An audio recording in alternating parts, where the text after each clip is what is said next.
Agora é gráfico de interação. Gráfico de interação, agora só para contextualizar um pouco o que é ele, quando a gente tem alguns fatores no nosso experimento, por exemplo, um experimento com 2 fatores, a gente quer identificar se um fator influencia no outro fator. Isso seria uma interação entre fatores. Ou seja, o que acontece com a média de um fator quando eu mudo os níveis de outro fator. Então, aqui não é nada mais do que a média da resposta. Podem ver que eu tenho então um fator aqui embaixo chamado tratamento sim e não. Então ele tem apenas 2 níveis.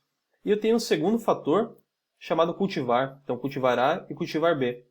Então reparem que aqui tem uma interação, porque quando não tem o tratamento, a cultivar A e a cultivar B, ela tem uma resposta aqui próximo de 10 e próximo de 15. Mas quando eu mudo o nível do fator tratamento, as médias da cultivar, elas têm respostas diferentes. Então, vocês podem ver que o fator tratamento, ele influencia na resposta cultivar. Então, vai aumentar ou vai diminuir a média da cultivar?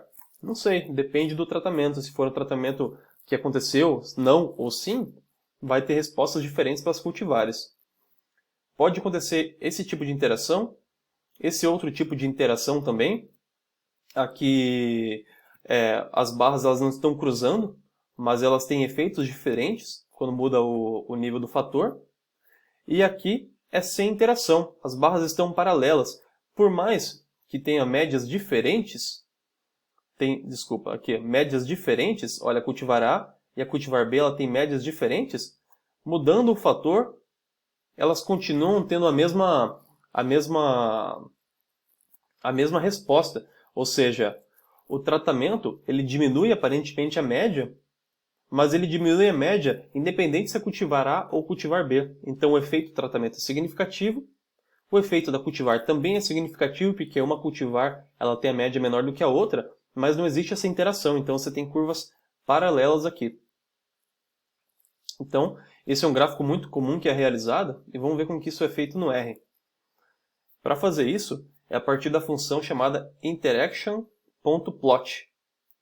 Então, x, aqui no caso x-factor, é o argumento que vai no eixo x. Então, é o fator no eixo x, e o trace-factor é o fator que vai ser analisado a mudança de nível, né? Então, no caso, é onde tinha a legenda das cultivares. Response é a variável resposta que vai no eixo y, ou seja, as médias. E fun, a forma que você vai agrupar suas repetições, né? No caso, a gente quer ver a interação das médias. Então, fun vai ser a função média. Aqui eu vou fazer direto no R. Aqui interaction plot. Eu estou mudando aqui os níveis de revol. Eu tenho, se eu não me engano, 4 níveis. Isso vai no meu eixo X. Aqui na legenda, então, é o número de linhas que eu vou ter, com e sem esterco. Então, são 2 níveis. Vamos ver se eles têm uma interação em relação à variável C, que é a variável resposta. A função min, ela já é uma função, é um argumento opcional. Ela já vem fazendo a média. Se quiser usar alguma outra função, daí sim você tem que indicar, né? Aqui eu não precisei indicar. Podem ver aqui, pessoal, deixa eu dar um zoom, que aparentemente não tem uma interação entre os 2 fatores, né? As linhas aqui, por mais que não estejam em todos os níveis, elas estejam paralelas, assim, aqui indica que um está diminuindo, o outro está aumentando, porém elas não se cruzam. Então aqui tudo indica que não tem uma interação entre fatores, né? A média ela vai variando em dados que tem ou não esterco, e ela varia em relação ao nível, mas não tem uma interação entre esses 2 fatores, né? Então se for fazer uma nova, provavelmente não vai ter interações entre esses 2 fatores. Agora um gráfico de colunas. Por meio do R-base, ele é feito pela função barplot. Aqui, o primeiro argumento, então, é a variável que vai no eixo Y, ou seja, a altura das colunas. Se você for utilizar, então, 2 variáveis, uma variável numérica no eixo y e uma categórica no eixo x, então, dividindo por categorias, você tem que usar então o formato fórmula, que é então a variável y em função da variável x, ou seja, a variável numérica em função da coluna de dados fator, para ele dividir por níveis.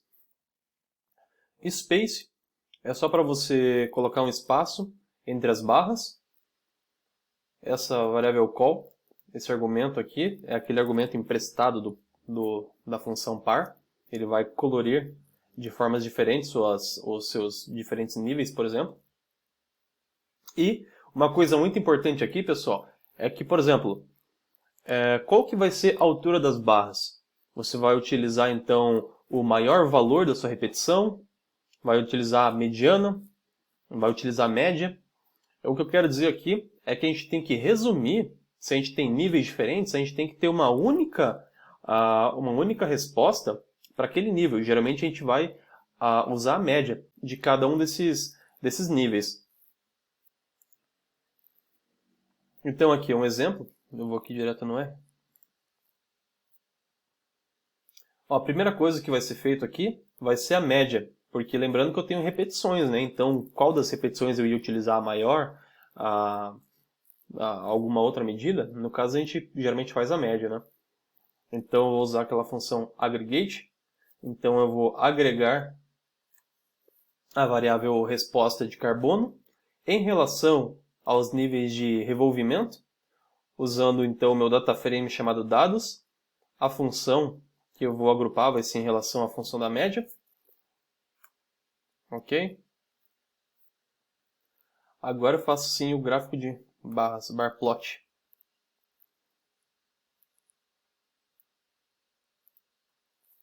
E aqui está o gráfico de barras, então cada nível de revolvimento eu coloquei a média desses níveis, então diferença entre as colunas aqui.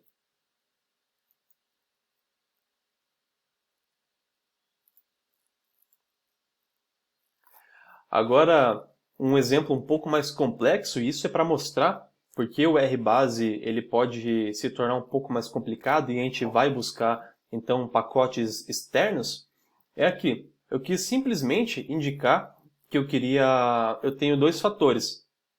Então, se eu tenho dois fatores, eu quero colocar tanto o nível de revolvimento aqui embaixo e com duas barras em relação ao segundo fator, que é com e sem esterco.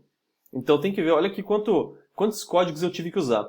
Primeiro, eu agreguei os valores, eu usei a função aggregate para fazer a média da resposta carbono em relação ao primeiro e o segundo fator. Depois eu tive que extrair as colunas das médias. Depois eu tive que transformar em data frame. Eu tive que transformar em data frame os meus valores de forma transposta, então trocando linhas por colunas. Depois eu peguei o nome do meu data frame para colocar depois quando eu for gerar o gráfico. E daí sim, eu fiz o gráfico de barras. Meus dados aqui eles tinham que ficar na forma de matriz, então eu tive que transformar para matriz.